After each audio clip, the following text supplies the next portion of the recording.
साल से दिल्ली में आम आदमी पार्टी की सरकार है। दिल्ली के स्कूलों की बात करें, आम आदमी पार्टी बोलती है उन्होंने स्कूलों पे बहुत काम करा है। आप लोग शायद सरकारी स्कूल के छात्र हैं, क्या लगता है कुछ स्कूल में काम हुआ आप लोगों के? हाँ जी, जब से हम स्कूल में गए हैं हमें बहुत फैसिलिटीज हैं, जैसे कि पानी वगैरह ठंडा वगैरह आता है और बैंक में पैसे आते हैं और डेस्क वगैरह भी साफ वगैरह होते हैं, अच्छे डेस्क होते हैं। पहले लकड़ी के डेस्क थे, अब हमारे स्कूल में बहुत अच्छे डेस्क बन चुके हैं। एजुकेशन की बात करें, पढ़ाई की बात करें, ये कहा जाता था कि दिल्ली के सरकारी स्कूलों में या देश भर के सरकारी स्कूलों में पढ़ाई नहीं होती, खाली बच्चे टाइम पास करने जाते हैं। कुछ पढ़ाई होती है सरकारी? हाँ, पहले से बहुत ज्यादा चेंजेस आ चुके हैं। पहले टीचर्स भी नहीं आते थे और अब टीचर्स भी रेगुलर आते हैं और रेगुलर पढ़ाई होती है। और जैसे कि प्राइवेट स्कूल की एजुकेशन है, मेरे अकॉर्डिंग इक्वल है। प्राइवेट और गवर्नमेंट स्कूल की स्टडी और टीचर्स इक्वल है। आम आदमी पार्टी कहीं ना कहीं ये भी बोलती है कि इन्होंने बहुत नई चीजें इंट्रोड्यूस करी हैं गवर्नमेंट स्कूल्स में, जो कहीं ना कहीं प्राइवेट स्कूल्स में नहीं थी। जैसे हैप्पीनेस करिकुलम हो गया, स्विमिंग पूल्स हो गए, इसके अलावा स्पोर्ट्स अकेडमीज हो गई। EMC का वो है जो गवर्नमेंट पैसे देती है, मतलब कुछ इंटरेस्टेड हो अपने बिजनेस करने में तो वो EMC का पैसा मिलता है बच्चों को, गवर्नमेंट स्कूल के बच्चों को। ऐसे प्राइवेट स्कूल में नहीं होता और अपॉर्चुनिटीज बहुत है गवर्नमेंट स्कूल में। आपके हिसाब से बेहतर हुई है? एजुकेशन के अलावा हम देखें, आप दिल्ली के एक सिटीजन हैं, आपको क्या लगता है 10 सालों में कुछ और फैसिलिटीज जो हर दिल्ली के आम नागरिक को मिल रही है, ऐसा कुछ है क्या? बहुत सारी चीजें हैं, जैसे कि मतलब आप देख सकते हो पॉल्यूशन वगैरह में भी बहुत से चेंजेस आए हैं, क्योंकि बैटरी की स्कूटीज वगैरह चल गई हैं आजकल और बसेस वगैरह में वो लोग सपोर्ट करते हैं। और मतलब बहुत सी चीजें हैं जो केजरीवाल ने सपोर्ट करी है, हम लोगों के लिए फायदेमंद रही है। अभी तो शायद आप लोग 18 ईयर्स के नहीं हुए होंगे, लेकिन क्या लगता है आपको, क्या आपके सराउंडिंग्स में बातचीत हो रही है? क्या लगता है इस बार केजरीवाल जी 7 सीटें जो MP इलेक्शंस की है वो ला पाएंगे दिल्ली में? हम तो चाहते हैं कि वही लाए, अब बाकी पता नहीं। वैसे हम चाहते हैं वो आए, क्योंकि उन्होंने हमारे लिए बसेस भी फ्री कर रखी है, बहुत फैसिलिटीज कर रखी है और वही हमारे बैंक्स में पैसे डलवाते हैं। उन्होंने बहुत फैसिलिटीज। वापस आ जाओ केजरीवाल जी, वापस आ जाओ। कल सुप्रीम कोर्ट ने अरविंद केजरीवाल जी को बेल दे दी, जो लिकर पॉलिसी स्कैम जो चल रहा है, जो केस चल रहा है कोर्ट में, उसमें उनको कहीं ना कहीं इंटरिम बेल मिली है। क्या लगता है अब जो अगले 20 दिन है, जब केजरीवाल जी दिल्ली भर में चुनाव प्रचार करेंगे, देश भर में चुनाव प्रचार करेंगे, तो कुछ फर्क पड़ेगा इससे? क्या लगता है आपको 7 सीटें जो दिल्ली की हैं वो आम आदमी पार्टी जीत पाएगी? मैं कह रहा हूँ बहुत अच्छा किया जो अरविंद केजरीवाल जी जेल से बाहर आ गए हैं, क्योंकि जेल उनके लायक नहीं है। मोदी जेल के लायक है, लेकिन मैं ये नहीं कह सकता क्योंकि वो प्रधानमंत्री है, मुझे गिरफ्तार कर लेगा। तो इसलिए मैं कहता हूँ अरविंद केजरीवाल जी जो कर रहे हैं अच्छा कर रहे हैं, देश के लिए अच्छा कर रहे हैं। अगर कुछ वो फ्री में दे रहे हैं तो जनता भी तो उन्हीं की है, क्योंकि जनता, हम ये नहीं कहते कि हम जनता मोदी की है, क्योंकि मोदी ये कहता है कि मैं भारतवासी हूँ, जनता मेरा परिवार है, जबकि असली बात नहीं है। सबको अपनी माँ क्यों नहीं कहता वो, या सबको अपना बाप बना ले तो दुनिया क्या कहेगी कि कितने बाप हैं तेरे, तो बड़ी मुश्किल हो जाएगी उसके लिए। ये गाली नहीं है कि कितने बाप है उसके, ये उसके लिए सबक है कि अगर वो परिवार मानता है तो परिवार को कुछ देना तो चाहता नहीं, सब कुछ कहता मेरे पेट के लिए। अबे सिर्फ तेरा ही पेट लगा हुआ है, बाकी सारे पापी हैं।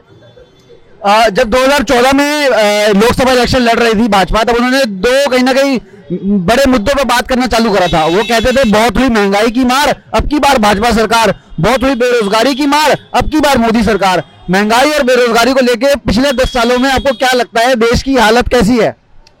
भाई साहब मैं आपको सही बताऊं, मेरी नौकरी जा चुकी है। CCN में मैं नौकरी करता था, 20 साल मैंने काम किया। 20 साल मजाक नहीं होते।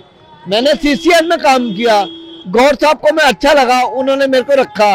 उनके बेटे को मैं पता नहीं पसंद नहीं आया या पता नहीं क्या बात हो गई, उसके बेटे ने मेरे को निकाल दिया, मेरी नौकरी चली गई।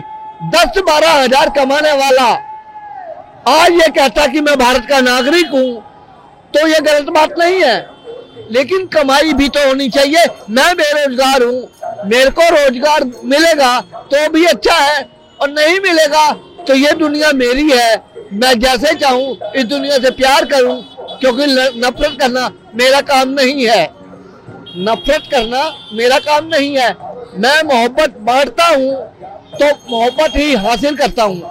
अभी हम देख रहे हैं कि इस बार दिल्ली में हम जो आम आदमी पार्टी कहीं ना कहीं कह रही है कि इस बार के चुनाव में केजरीवाल मोदी जी को एक बहुत बड़ा चैलेंज देने वाले हैं। आपको लगता है ऐसा कुछ होगा? हाँ जी, जरूर जरूर जरूर, क्योंकि मोदी सरकार जो है वो महंगाई ही कर सकती है।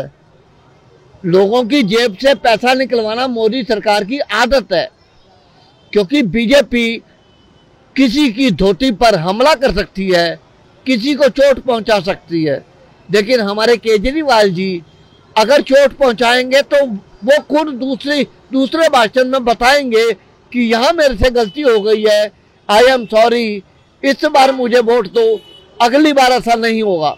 लेकिन मोदी कभी भी नहीं कहेगा कि मैं ऐसा नहीं करूंगा, क्योंकि प्रधानमंत्री अपनी गलती नहीं मानेगा और कभी नहीं मानेगा। केजरीवाल जी को ईडी अरेस्ट कर लेती है और उसी केस में हाल ही में सुप्रीम कोर्ट ने उनको कहीं ना कहीं इंटरिम बेल दे दी है। क्या लगता है इस इंटरिम बेल पे जो अरविंद केजरीवाल जी बाहर आए हैं, इससे दिल्ली की जनता पे कुछ फर्क पड़ेगा आने वाले चुनाव? बहुत कुछ ही होगी, बहुत कुछ। हम तो ये सब इनके काले कारनामे हैं बीजेपी वालों के। ये तंग करते हैं आदमी, जो काम करता है उसको उंगली करते हैं लोग। वो नहीं करना चाहिए इनको। आज तक कितनी गवर्नमेंट आई, कांग्रेस आई, बीजेपी आई, मैंने कितने इलेक्शन लड़े हैं, मेरी उम्र 80 साल की है। बीजेपी आई, कांग्रेस आई, कितने बिजली पानी फ्री नहीं करा, इन्हें आते बिजली पानी फ्री करा हमारा। इससे बड़ी आदमी कोई नहीं, ईमानदार आदमी है, बहुत बढ़िया आदमी है। मैं मर भी जाऊं फिर भी जीत के रहेंगे।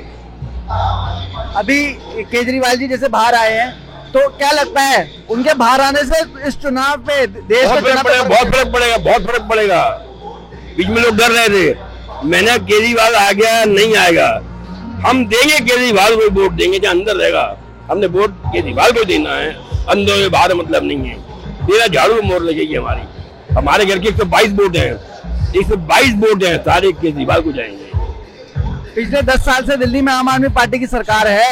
अगर मैं बात करूं बेहतरी की, पुरानी सरकारों से कुछ बेहतर करा इन्होंने। अगर मैं बात करूं, स्कूल 5 स्टार बना दिए। हमारे टाइम में ऐसा 5 स्टार स्कूल नहीं था कृष्णनगर के अंदर। मैं 2 दिन स्कूल गया अपने, दिल खुश हो गया देख के। 5 स्टार होटल के अंदर आया हूँ मैं, दिल खुश हो गया, भाग हो गया मेरा। क्या अरविंद केजरीवाल जी नरेंद्र मोदी जी के लिए एक बड़ी चुनौती बन चुके हैं इस चुनाव में? 100% बने हुए हैं। ऐसा क्यों लगता है आपको? अब नया युग आएगा ना, तो पुराने की इनकी मोनोपोली है। जिसको जॉब पकड़ के अंदर कर दो, जो इनके खिलाफ बोला उसको अंदर कर दो, जो बोला उसको अंदर कर दो। इनका बैग ही हथियार है, ईडी। 2014 में जब लोकसभा चुनाव थे तो नरेंद्र मोदी जी 2 नारे दिया करते थे स्टेज से देश भर में। वो कहते थे बहुत हुई महंगाई की मार अब की बार मोदी सरकार, बहुत हुई बेरोजगारी की मार अब की बार भाजपा सरकार। महंगाई और बेरोजगारी को लेकर आपको लगता है देश में पिछले 10 साल में कुछ सुधार हुआ है? कुछ भी नहीं हुआ, नथिंग एट ऑल। हमारी पेंशन नहीं बढ़ी, आज तक वही 1000 रुपए मिल रहे हैं।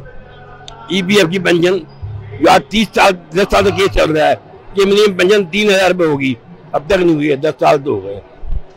महंगाई को लेकर कुछ करना चाहिए। महंगाई तो बुरा हाल है महंगाई का। तो भाई महंगाई को कोई गवर्नमेंट कंट्रोल नहीं कर पाती है, लोग बड़ा नेता नहीं कर पाए। लोग अपनी जेबें भरेंगे, महंगाई कम करेंगे, नहीं करेंगे। इस बार नरेंद्र मोदी जी और भाजपा देश भर में नारा लगा रही है अब की बार 400 पार। और 4 तारीख को पता लगेगा, उस दिन मेरा बर्थडे भी है।